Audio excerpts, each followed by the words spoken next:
क्रांती news, आवाज सर्वसामान्यांचा। चांदवड तालुक्यातील विटावे गावात एक हृदयद्रावक घटना समोर आली आहे। आप्पासाहेब नामदेव कोल्हे यांचे चिरंजीव महेश कोल्हे यांनी राहत्या घरात गळफास घेऊन आत्महत्या केली। ही धक्कादायक घटना आज 24 जुलै रोजी संध्याकाळी उघडकीस आली असून परिसरात खळबळ उडाली आहे।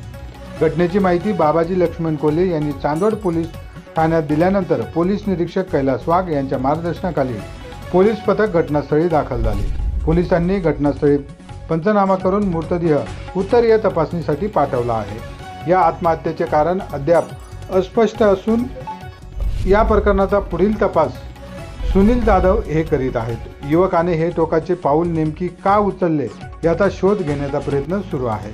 महेश कोल्हे यांच्या अकस्मात निधनामुळे विटावे गावात शोककळा पसरली असून नातेवाईक, मित्रपरिवार व ग्रामस्थांमध्ये हळहळ व्यक्त केली जात आहे। महाराष्ट्र क्रांती न्यूजसाठी वृत्त संकलन विभाग, चांदवड। अशाच नवनवीन बातम्या पाहण्यासाठी आमच्या महाराष्ट्र क्रांती न्यूज या YouTube चॅनलला लाईक करा, सबस्क्राईब करा आणि बेल आयकॉनला प्रेस करा।